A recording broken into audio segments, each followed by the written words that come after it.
Did your mortgage company suddenly add flood insurance to your loan? And now you're looking at the cost thinking there is no way flood insurance should cost this much. You may be dealing with what's called force-placed flood insurance. We've seen situations where this coverage costs significantly more than other flood insurance options. But here's the good news. Force-placed coverage doesn't necessarily mean you're stuck with it. I'm going to show you what I would do next. Force-placed flood insurance generally happens when your mortgage company determines that flood insurance is required, but doesn't receive acceptable proof that you have coverage. The lender then obtains coverage to protect its financial interest in the property and charges you for it. And that's an important distinction. The lender is primarily trying to protect its asset. We're trying to protect you and your property. Those aren't always the same insurance objective. Usually, I want to find out what triggered the requirement. Did your mortgage recently get sold? Was there a flood map change? Did the lender perform a new flood zone determination? Did an existing flood policy expire? Did your insurance company non-renew the policy? Or did the lender simply not receive acceptable proof of coverage? Don't start by assuming the bank made a mistake. Find out what they're using and what they're asking for. One of the biggest mistakes I see homeowners make is ignoring the lender notices. They think, my house has never flooded. My old lender didn't require this. My survey says something different. I'll deal with it later. The problem is that the lender isn't waiting for you to decide whether you agree. If they require coverage and don't receive acceptable insurance, they can move forward with force placement. So take every flood insurance notice from your mortgage company seriously. Here's where people get frustrated. We've seen force-placed coverage costs dramatically more than flood insurance a homeowner may be able to obtain independently. Sometimes several times more. But don't make the opposite mistake either. Don't assume I can automatically replace every force-placed policy with a $300 policy. Flood insurance pricing depends on the individual property. We're looking at things like replacement cost, elevation, distance to water, foundation type, flood frequency, previous flood losses, and the type of flooding the property may experience. We have to run the property. Price isn't the only issue. You need to understand what the lender-placed policy is actually protecting. The lender's main concern is its financial interest in the building. But as the homeowner, I'm asking additional questions. The lender's main concern is its financial interest in the building. But as the homeowner, I'm asking additional questions. Is the building insured to an appropriate amount? Are there coverage limitations you don't understand? This is why simply saying, well, I have flood insurance now, doesn't tell me enough. I want to know what you actually have. If you come to us with force-placed flood insurance, here's the process I would follow. Step 1, get the lender's requirements. We need to know what coverage they require and what flood determination they're using. Step 2, shop the flood insurance market. We're going to compare available private flood insurance options and the National Flood Insurance Program, where appropriate.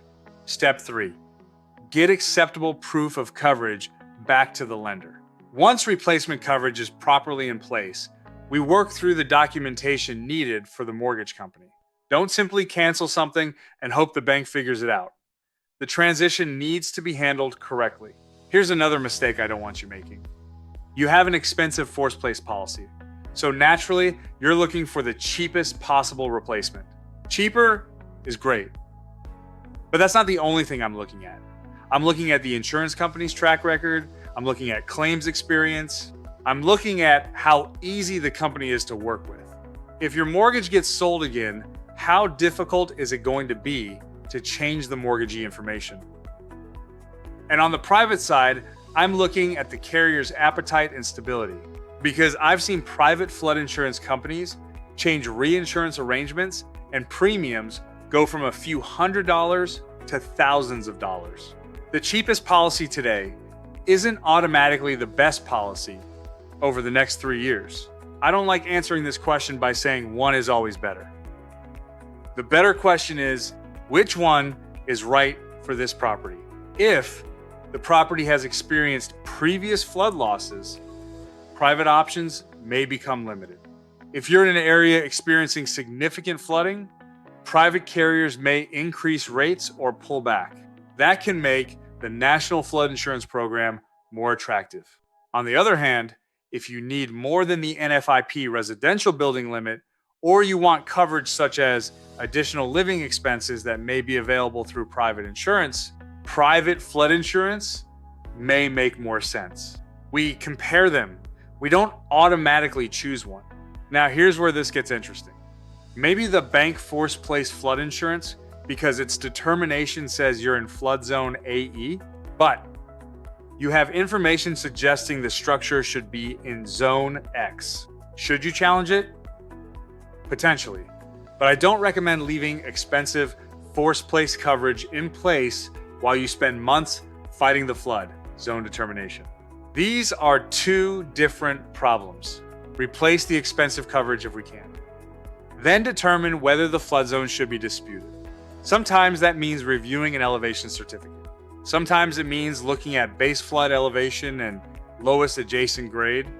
And sometimes it may involve a letter of map amendment. There's one more misconception I want to address. Let's say you successfully change the flood zone determination and the lender no longer requires flood insurance. Should you automatically cancel your policy?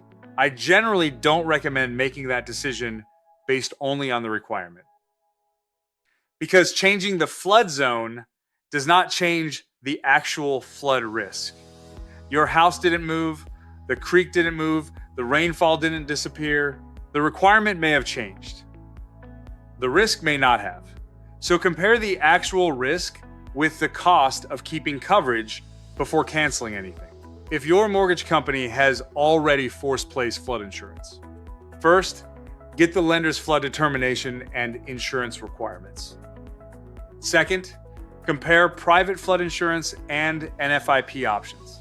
Third, put acceptable replacement coverage in place and get the documentation to the lender. And if the flood zone determination looks questionable, investigate that separately. Don't ignore the problem. And don't assume the expensive lender-placed coverage is your only option.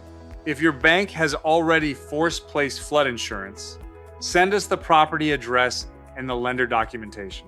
At Flood Insurance Guru, we'll look at the available flood insurance options and help you understand the next steps for replacing that coverage. And if you're thinking, wait, I'm in flood zone X, can my lender even require flood insurance? That's exactly what we're covering in the next video.